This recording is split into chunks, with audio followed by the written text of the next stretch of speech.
Benjamin Netanyahu has officially received the mandate to form a majority government in Israel's Knesset, which he now has 28 days to accomplish.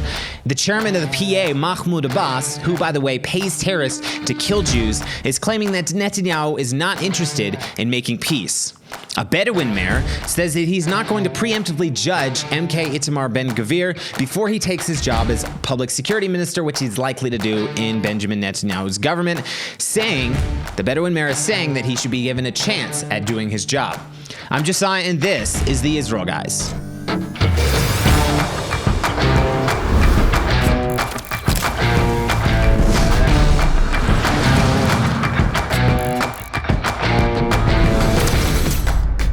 Hello and welcome to the Israel Guys, where we believe that in a world of Jew hatred and anti-Israel propaganda, that you should have a direct connection to the land and people of Israel. Welcome back to the show, guys. If you're watching for the first time or you're not subscribed to the show, why not hit that subscribe button? We are bringing you news, cutting-edge news from on the ground here in Israel 3 times a week, Monday, Wednesday, and Friday. So go ahead and like that button, hit that thumbs up, hit a subscribe if you're not already subscribed to our channel, and turn on that notification bell so you never miss an episode of the Israel Guys. We're also putting out adventure shows. We put out a whole series on the Temple Mount. Went on location and found out a lot of amazing things about where the temple was actually located. A lot of cool stuff. Go check it out on our channel, and we're putting out new videos coming up in the next couple of months. So go ahead and hit subscribe so you don't miss any of the content that's coming your way. Also, this video is sponsored by Blessed by Israel. Guys, now Netanyahu has officially received the mandate to form a government. So this is basically just the official ceremony that took place. The president handed him the mandate. It was pretty likely because he was the largest party, and the right-wing parties received enough seats to be able to form a coalition if they all agree to sit with Netanyahu in a government. It was very likely this was going to happen, but the official ceremony went down yesterday. So yesterday, the president of Israel, Isaac Herzog, met with the leader of the Likud party, which is the largest party that was elected in the elections a few weeks ago. Benjamin Netanyahu met with Bibi to discuss forming a government. Directly after their meeting, they went to a ceremony, an official ceremony, where the president officially handed Netanyahu the mandate, saying, I commission you to form Israel's next government, a majority coalition government. So the way it works is now Netanyahu has 28 days to form a government. That's the deadline to form it. If he for some reason fails to form it within 28 days, the president is able to extend it for another 14 days. That's basically up to the president's discretion on giving him an additional 14 days, or as we saw in the last elections, he would hand it to someone else. Hopefully that's not going to happen, because it seems the right-wing parties have already said that they are willing to form a majority government with a majority coalition with Benjamin Netanyahu. It's just basically from here on out, it's a discussion on which people from the different parties will receive the different ministries in the cabinet and in the government as well. At the official ceremony, Herzog, the president of Israel, in his statement, he said, quote, "From the consolations I held, the following picture emerges. 64 Knesset members recommended MK Benjamin Netanyahu, 28 members recommended MK Yair Lapid, and 28 Knesset members chose not to recommend any Knesset members to form a government. Therefore, in accordance with the law and the tradition instituted by my predecessors regarding the greatest amount of support for a certain candidate and in terms of the largest party in the Knesset, it is clear that the task of forming the next government should be assigned to Knesset member Benjamin Netanyahu." So basically, this is his official speech, but again, repeating the way it works here in Israel, the largest party in the Knesset, and then all the Knesset members that were elected by the Democratic vote, which was on November 1st, all those Knesset members recommend a certain member of Knesset to be prime minister. In this case, 64 recommended Netanyahu. So it is the president's duty to hand Netanyahu the mandate to form a majority coalition. It needs to be at least 61 MKs. Speaking to Netanyahu in his speech, Isaac Herzog said, quote, "The weight of responsibility on your shoulders as you move to head the new Israel government is immense, and perhaps even the weightiest and most complex responsibility in the world. Israeli citizens need a stable and functioning government, a government that will serve all citizens, those who voted for you and those who did not as well. What is needed is a government that will work to benefit the entirety of Israeli society, all communities, all races, all faiths and religions, all ways of life, and all worldviews. A government that is sensitive to the needs of all. And he concluded his speech by saying, "Your success will be our success, the success of the entire nation." And that's, again, the president of Israel, Isaac Herzog. He has a very much a ceremonial position as the president, doesn't necessarily wield political power. But in this case, and when there's elections and forming governments, this is when he has that, he's able to pass the mandate to different members of Knesset. This is his official role, but he represents the state of Israel. He goes around and travels around the world representing Israel to the nations of the world. He's really not supposed to be particular to one party or the other, but remaining bipartisan as the president of Israel, representing the entire state of Israel. So that's what's going on with the government, and forming a new government is going to take place probably very soon. May take the whole 28 days that Netanyahu has. It just really depends on how the talks go between the different right-wing parties. It seems that it's just going to be right-wing parties. Who knows? There could be another party that joins, maybe one of the left or the center parties. They have all said that they're not going to sit with Netanyahu, but you never really know what happens, what will happen with the talks and with negotiations with Netanyahu's party to form a majority government. Some updates from what we're likely to see, what we could see with the talks going forward in the new government. Reports from the Religious Zionism Party, they're saying that Bezalel Smotrich, who is the head of the Religious Zionism Party, he will want the defense ministry. Also, Religious Zionism is the reports are saying that they will demand the defense ministry, the education ministry, and the religious affairs ministry. So basically, coming into the coalition government with Netanyahu, Netanyahu says, "Please, join my majority government to make a majority," and their side of the negotiation is saying, "We will join if you give us this ministry, this ministry, this ministry, etc." So in this case, it seems like Religious Zionism may ask for the defense ministry, the education ministry, and the religious affairs ministry.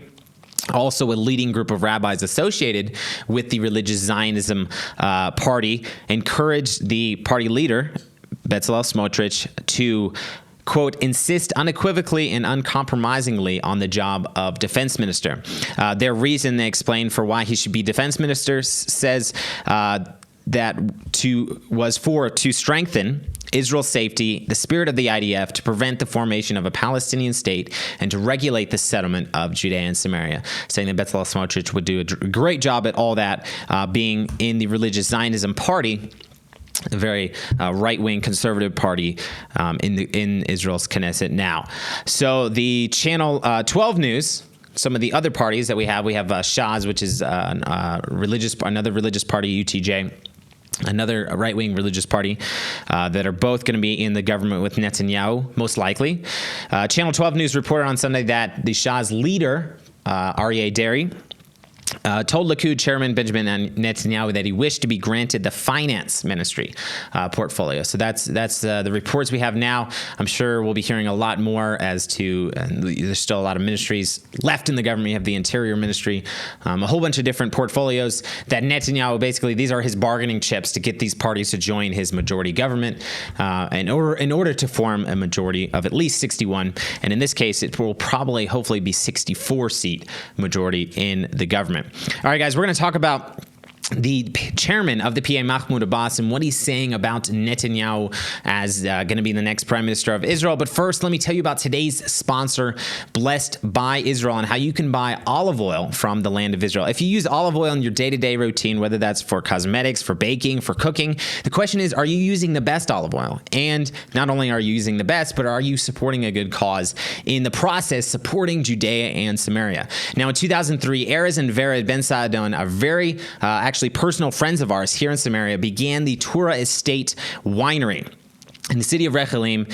and now almost 20 years later, we're very excited to tell you that their olive oil, Torah's olive oil, grown here in Samaria and processed here in Samaria, can be purchased through the website blessedbyisrael.com. That's blessedbyisrael.com. Now, Blessed by Israel was founded to bring quality products from Judea and Samaria to the very doorsteps of supporters of Israel like yourself. They sell tea, soaps, ceramics, honey, olive oil, all coming directly from the heartland of Israel. Now you can buy what you believe believe in, because these products are coming directly from Judea and Samaria. Build and invest in the heartland of Israel. Guys, it really makes a difference to the pioneers that are restoring the land of Israel here, especially in Judea and Samaria. To find out more, go to blessedbyisrael.com. Again, that's blessed, B-U-Y, Israel.com to find out more. Click the link in the description below, or you could click up here and start supporting the heartland of Israel with your day-to-day purchases. All right, the chairman of the PA, Mahmoud Abbas, said in a statement yesterday, I believe it was on a Palestinian TV network, he said that Netanyahu is not interested in making peace. So Abbas said that he would have to deal with Netanyahu as the prime minister designate to the state of Israel. He's saying he's going to have to deal with him, even though he believed Netanyahu is not interested in making peace. Coming from somebody like Mahmoud Abbas, this is, for one, it's hypocrisy. For two, it's a direct lie. Netanyahu has done a lot to show that Israel is very, very interested in trying desperately to make peace with the Palestinians. Abbas told Palestine television, he said, quote, "I knew Netanyahu for a long time, since the 90s. He is a man who doesn't believe in peace, but I have no other choice but to deal with him. I have a problem with Israel. Israel occupies my land and my country. Who is the prime minister? Netanyahu. I'm forced to deal with him." Mahmoud Abbas, the chairman of the PA, is saying that Israel occupies my land and my country. What, like, this is just crazy that this guy, who is the head of the Palestinian Authority government, this government that's set up for the Palestinians, is saying that Israel, the place that is hosting them and allowing them to actually be, allowing these Palestinians to be and live in this land, in the land of Israel, he's saying that Israel is occupying his land and his country. All lies. It's not the case. There was never, ever a state called Palestine. The Palestinian people, back before Israel became a nation, Palestinians were Jews and Arabs. It wasn't Arabs. It's not like Israel came in and took over the Palestinian land. The Jews that lived in Israel before the land of Israel was established, they were called Palestinians, even though there was no state or nation that was ever named Palestine. This is the name of the area that was people referred to before the nation of Israel was established. They referred to it as Palestine, but there was no official recognition of any nation state by that name. And not only this, Mahmoud Abbas saying that Netanyahu is not interested in making peace. This is the same guy that is openly paying Arabs, paying Palestinians, paying anybody to go out and murder Jews, saying if you murder a Jew, you will get, if you are not killed in the process, and you're most likely going to go to jail because Israel's going to arrest you, brought to justice. If you're not killed, then you're going to receive a such and such a salary. Not only that, if you're killed, your family's going to receive this massive salary just to go out and kill Jews. And he's claiming that Netanyahu is not interested in making peace. I'm sorry, Mahmoud Abbas, you are not interested in making peace if you continue to pay terrorists to murder Jews, murder innocent civilians. This is not anything connected with peace. The direct antithesis of peace is terrorism, and unfortunately, you have no right to say anything like this about Israel's Prime Minister Benjamin Netanyahu. Just no matter what you think of him. That was my that's my call to Mahmoud Abbas. Anyway, crazy stuff like this. Anytime you hear Mahmoud Abbas saying stuff like this, you can just go ahead and, even if you don't know, you can go ahead and just assume it's all a lie. But look it up, because it's not hard to find facts behind what he's saying, or facts that prove the direct opposite of what he's saying. In this case, absolutely correct. All right, now kind of on the other hand, you have Mahmoud Abbas directly saying Netanyahu is not interested in peace. There was a Bedouin mayor, actually, of the city of Rahat, saying that Itamar Ben Gvir should be given a chance. So Itamar Ben Gvir is requesting the public security minister in Netanyahu's government. And on an interview with Channel 13 News, the Bedouin mayor, so this is an Arab, Bedouin mayor of Rahat, Fayez Abu Sahiban, probably pronounced that wrong. My Arabic is non-existent almost. But he called on MK Itamar Ben Gvir who it seems very likely is going to be given the public security minister in the next government. He called on him to tackle soaring crime and violence in Arabs' sector, especially in the Negev. Abu Sahiban said, quote, maybe Ben Gvir will do other things people couldn't. He says that he's not going to preemptively judge the Itamar Ben Gvir, as a lot of people are doing, as we heard the Arab MK Ahmed Tibi say last week that he was not going to work with Ben Gvir. He's not even going to talk with him, even though Ben Gvir is going to be helping these Arab sectors and this crime that's happening. But the mayor of Rahat said, everybody speaks about Ben Gvir because of his threats before the election, but let's judge him after he is sworn in as minister. Actually, this is a very sensible thing to say, saying let's judge him by his actions, and if what he does is going to cause havoc for the Arabs, that's when we need to come out against him or not going to work with him, whatever. But let's see what he does first, and let's judge him afterwards. The Rahat's mayor saying that Ben Gvir would have to do a lot more than just enforce the rule of law in a harsher manner. Interesting take on what he thinks was going to help with Arab crime, because unfortunately there's a lot of Arab crime.